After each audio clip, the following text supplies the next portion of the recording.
Hello children, welcome to असा education. आज हम कर रहे हैं chapter 2 constitutional design, civics book grade 9 से। इस चैप्टर की शुरुआत इसके ओवरव्यू से करते हैं। हमने अपने पिछले चैप्टर में पढ़ा था कि जो डेमोक्रेसी होती है उसके अंदर जो रूलर्स होते हैं उनको इतनी इजाजत नहीं होती है कि वो अपनी मर्जी से जो चाहे वो कर सके। कुछ ऐसे खास बेसिक रूल्स हैं जो सिटीजन्स हो या गवर्नमेंट दोनों को ही फॉलो करने पड़ते हैं। ये जो सारे रूल्स हैं ये सब मिलाकर हम बनता है हमारा संविधान यानी कॉन्स्टिट्यूशन। अपनी कंट्री का एक सुप्रीम कानून होने के नाते कॉन्स्टिट्यूशन ही बताता है कि जो नागरिक हैं उनके क्या अधिकार हैं, गवर्नमेंट की क्या पावर्स होंगी और किस तरह से गवर्नमेंट जो है वो कामकाज करेगी। तो हमारा ये जो चैप्टर है इसमें हमने ऐसे ही कुछ बेसिक सवाल जो है हमारा जिस तरह का कॉन्स्टिट्यूशनल डिजाइन बना हुआ है डेमोक्रेसी का उससे संबंधित कुछ पूछे हैं। हमें कॉन्स्टिट्यूशन क्यों चाहिए, कैसे कॉन्स्टिट्यूशन बनाया जाता है, कौन उन्हें बनाता है और किस तरीके से, कौन सी ऐसी वैल्यूज होती हैं जिसके कारण ये जो कॉन्स्टिट्यूशन है इसको जो है एक शक्ल मिलती है डेमोक्रेटिक स्टेट्स में। एक बार जब कॉन्स्टिट्यूशन एक्सेप्ट कर लिया जाता है तो क्या हम बाद में उसमें बदलाव कर सकते हैं जैसा कि जरूरी हो, जैसे बदलते हालात हो उनके अकॉर्डिंग। एक रीसेंट सा इंस्टेंस बताते हैं कॉन्स्टिट्यूशन की डिजाइनिंग का डेमोक्रेटिक स्टेट के लिए, वो है साउथ अफ्रीका का। हमारे जो चैप्टर की शुरुआत होगी हम यही इससे कर रहे हैं कि वहां क्या हुआ और कैसे साउथ अफ्रीकन ने जो है अपना इस तरीके का संविधान तैयार किया। फिर हम करेंगे कैसे हमारा इंडियन कॉन्स्टिट्यूशन बना, इसकी फाउंडेशनल वैल्यूज क्या क्या थी और कैसे ये जो है एक बहुत अच्छा फ्रेमवर्क जो है प्रोवाइड करता है ताकि हमारे जो सिटीजन्स की लाइफ है या जो गवर्नमेंट है वो सही से उसका आचरण कर सके। तो जो सबसे पहला टॉपिक है वो है कि डेमोक्रेटिक कॉन्स्टिट्यूशन जो साउथ अफ्रीका में बना वो कैसे हुआ। नेल्सन मंडेला उन्होंने एक बात कही कि मैंने जो है जो हमारे यहाँ गोरे लोग थे उनका जो एक डोमिनेशन था उसके खिलाफ जंग लड़ी और साथ ही साथ जो वो लोग ब्लैक को दबाते थे, ब्लैक का जो डोमिनेशन था उसके खिलाफ भी लोग जंग लड़ी।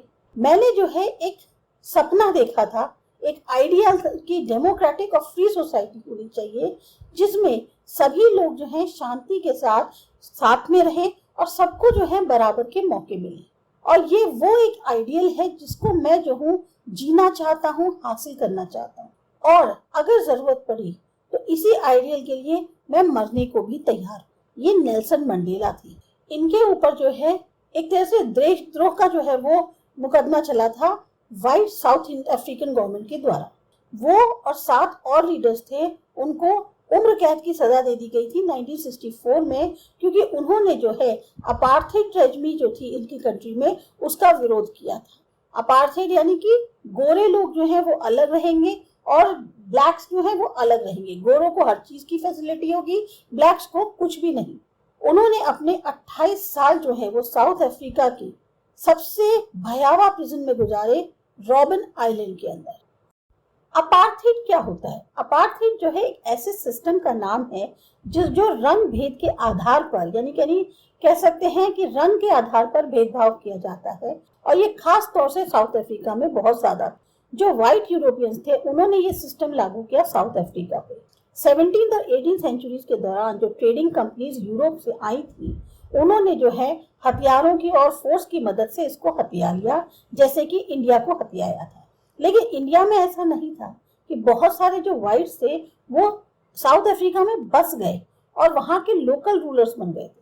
जो सिस्टम था अपार्थाइड का उसने लोगों को डिवाइड कर दिया और उनके स्किन कलर के आधार पर उनके ऊपर जैसे ठप्पा लग गया। जो नेटिव यानी वहां के लोकल लोग रहने वाले थे साउथ अफ्रीका के वो ज्यादातर डार्क होते हैं, ब्लैक होते हैं कलर में और उनकी जो पॉपुलेशन थी वो लगभग 3/4 थी, तो उनको जो है ब्लैक्स कहा जाने लग गया। इन 2 ग्रुप्स के अलावा मिक्स्ड रेस की भी ग्रुप्स थी जिनको कलर्ड कहा जाता था और खासतौर से ये वो लोग थे जो माइग्रेट करके इंडिया से आए थे। अब जितने भी व्हाइट रूलर्स थे वो सारे नॉन व्हाइट्स को एक तरह से इंफीरियर समझते थे, अपने से नीचा समझते थे और ट्रीटमेंट भी उनके साथ वैसा ही करते थे। जो नॉन व्हाइट्स थे उनको इवन वोटिंग के भी अधिकार नहीं दिए गए थे। अब ये जो अपार्थाइड सिस्टम था ये खास तौर से जो ब्लैक लोग थे उनके लिए बहुत उत्पीड़न वाला था। उनको व्हाइट एरियाज में रहने से मना कर दिया गया। वो जो है व्हाइट एरियाज में तभी काम कर सकते हैं जब उनके पास परमिट होगा।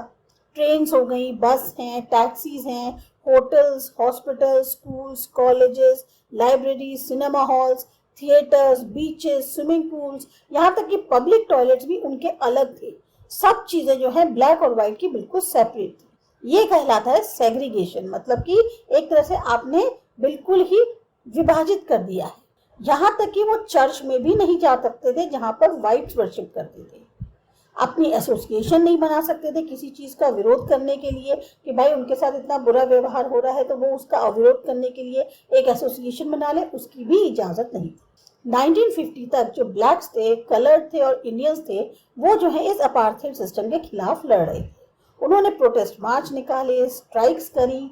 अफ्रीकन नेशनल कांग्रेस जो है वो मेन ऑर्गेनाइजेशन थी जिसने इस स्ट्रगल को लीड किया, जो पॉलिसीज थी सेग्रीगेशन की उसके अगेंस्ट। इसमें बहुत सारे वर्कर यूनियंस और कम्युनिस्ट पार्टी शामिल थे।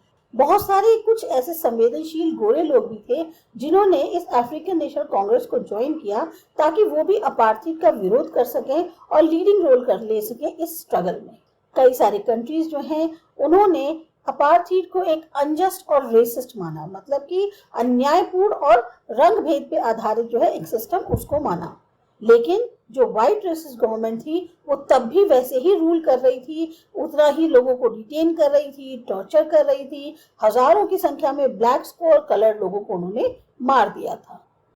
अपार्थाइड सिस्टम के खिलाफ जब प्रोटेस्ट और स्ट्रगल जो है वो बढ़ता जा रहा था तो गवर्नमेंट को इस बात का एहसास हो गया कि अब वो और ज्यादा लंबे समय तक ब्लैक्स को अपने रूल के अंडर नहीं दबा पाएंगे।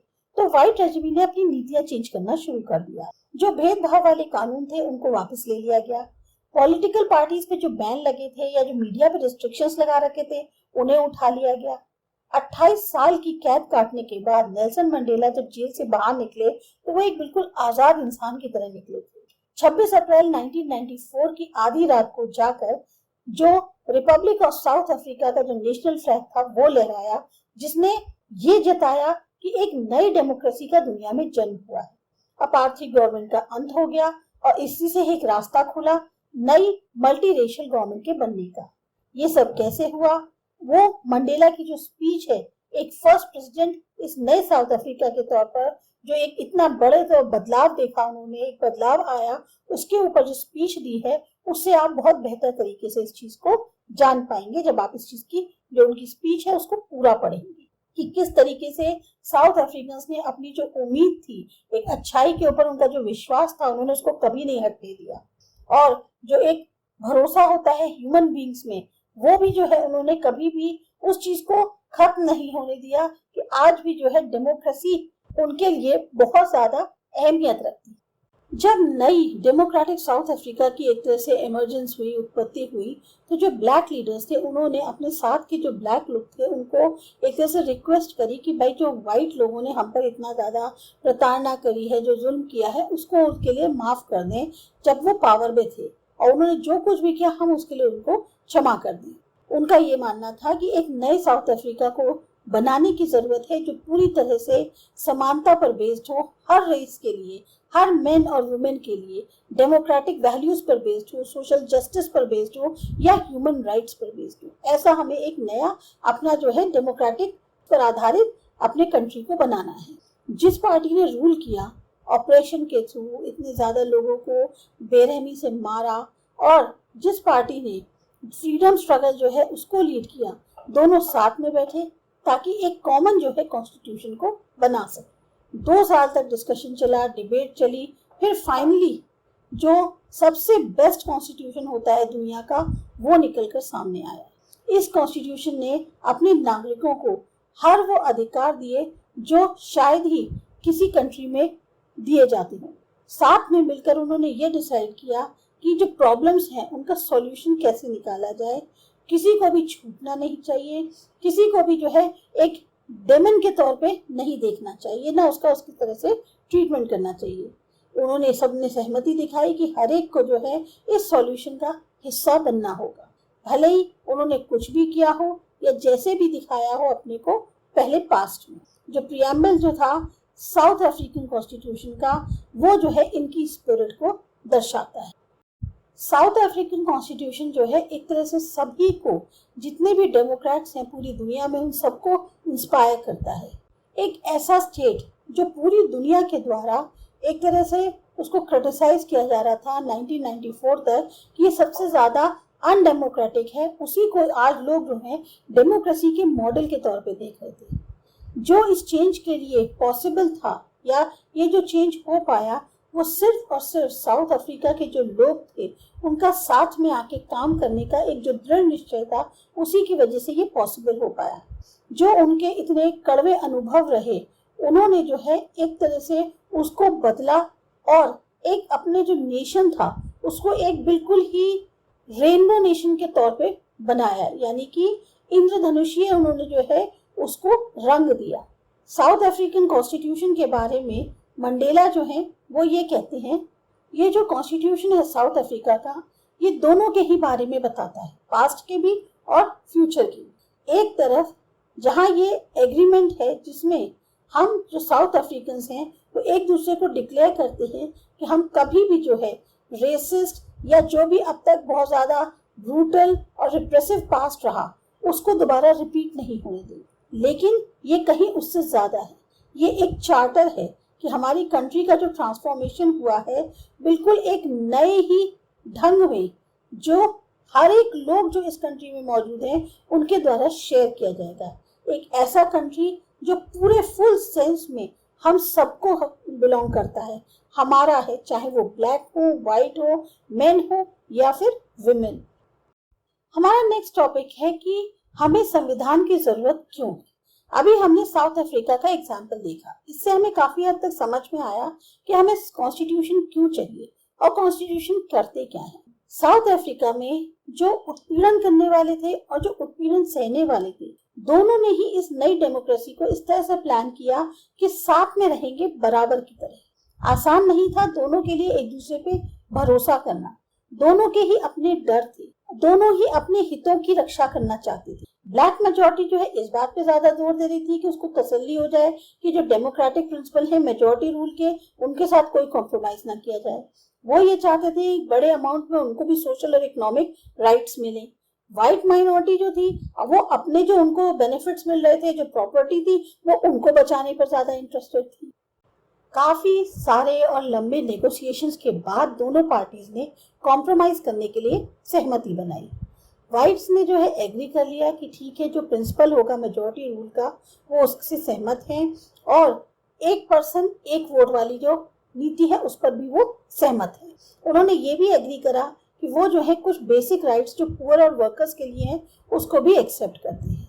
ब्लैक्स ने एग्री किया कि जो मेजोरिटी रूल है वो पूरी तरह से एब्सोल्यूट नहीं होगा। उन्होंने कहा कि जो मेजोरिटी है वो जो व्हाइट माइनॉरिटी है उसकी प्रॉपर्टी नहीं लेगी। ये कॉम्प्रोमाइज भी इतना आसान नहीं था। अब सबसे बड़ी बात थी कि ये कॉम्प्रोमाइज को लागू कैसे किया जाए। कहने को वो दोनों एक दूसरे पे भरोसा कर रहे थे, लेकिन इस बात की क्या गारंटी थी कि ये जो ट्रस्ट है, ये जो विश्वास है, ये भविष्य में नहीं कोई तोड़ेगा।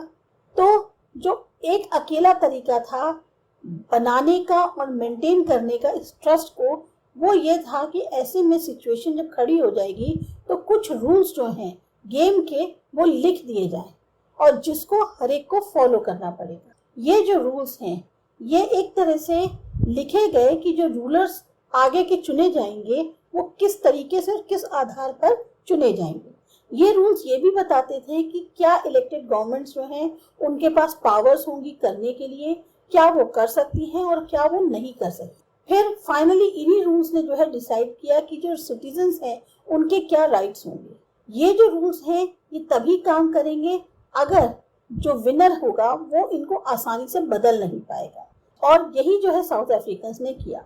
उन्होंने जो है कुछ बेसिक रूल्स पर सहमति बनाई, साथ ही साथ उन्होंने इस बात पर भी एग्री किया कि ये रूल्स सबसे ज्यादा सुप्रीम होंगे और कोई भी गवर्नमेंट इनको इग्नोर नहीं कर सकती। तो ये जो सेट था बेसिक रूल्स का, इसी को ही कहा गया कॉन्स्टिट्यूशन।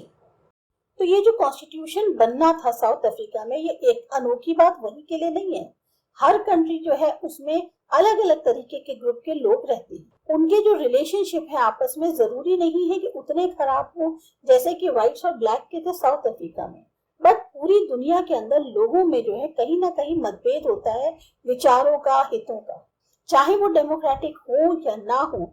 ज्यादातर जो कंट्रीज हैं इस दुनिया के अंदर उनको जो है कुछ बेसिक रूल्स उनके पास होने चाहिए। और ये चीज जो है सिर्फ और सिर्फ गवर्नमेंट पर ही लागू नहीं होती, हर कोई एसोसिएशन का अपना एक कॉन्स्टिट्यूशन होना चाहिए, चाहे वो कोई क्लब हो आपके एरिया में, कोऑपरेटिव सोसाइटी हो या फिर पॉलिटिकल पार्टी, सबको एक कॉन्स्टिट्यूशन की जरूरत है। तो जो कॉन्स्टिट्यूशन है कंट्री का, वो एक तरह से हम कह सकते हैं सेट है कुछ ऐसे रूल्स का जो लिखे हुए हैं और उसको हर कोई एक्सेप्ट करेगा या हर लोग द्वारा एक्सेप्ट करा जाएगा जो उस कंट्री के अंदर रहते हैं। कॉन्स्टिट्यूशन जो है वो सुप्रीम लॉ है जो ये बताती है कि जो रिलेशनशिप है वो उन लोगों के बीच में जो एक टेरिटरी के अंदर रह रहे हैं, सिटीजन्स जो हैं, साथ ही साथ जो रिलेशनशिप लोगों और गवर्नमेंट के बीच में है उसको। तो कॉन्स्टिट्यूशन जो है वो बहुत सारी चीजें करता है। सबसे पहले तो वो एक ट्रस्ट और आपस में एक जो सहयोग होता है, कोऑर्डिनेशन होता है, उसको जनरेट करता है, जो कि काफी जरूरी है अलग अलग तरीके के जो लोग एक साथ रहेंगे उनके लिए। दूसरा, वो ये बताता है कि कैसे गवर्नमेंट जो है वो गठित करी जाएगी, किसके पास कितनी पावर होगी कि वो डिसीजन ले सके। तीसरा, उसने कुछ लिमिट्स बनाई है गवर्नमेंट को जो पावर दी जाएंगी उसके ऊपर, और साथ ही साथ ये भी बताता है कि सिटीजन्स के क्या अधिकार। चौथा, कि वो यह एक स्पेशल जो एस्पिरेशंस हैं, लोगों की जो आकांक्षाएं हैं, उनको भी दर्शाता है कि कैसे एक अच्छा समाज बनाया जा सकता है। अब जरूरी नहीं है कि हर वो कंट्री जिसके कॉन्स्टिट्यूशन है वो डेमोक्रेटिक ही हो, पर ज्यादातर जितनी भी कंट्रीज हैं जो डेमोक्रेटिक हैं उनमें कॉन्स्टिट्यूशंस होंगे। जब वॉर ऑफ इंडिपेंडेंस हुई थी ग्रेट ब्रिटेन के खिलाफ, तो अमेरिकन ने अपने खुद को जो है एक कॉन्स्टिट्यूशन दिया। रिवॉल्यूशन के बाद जो क्रांति हुई थी उसके बाद जो फ्रेंच के लोग थे उन्होंने डेमोक्रेटिक कॉन्स्टिट्यूशन के लिए सहमति दी थी। इसी तरीके से ये एक चलन चल गया कि हर एक डेमोक्रेसीज में एक रिटन कॉन्स्टिट्यूशन होगा। अब हमारा अगला टॉपिक है हमारा इंडियन कॉन्स्टिट्यूशन कैसे बना। ये करते हैं अगले वीडियो।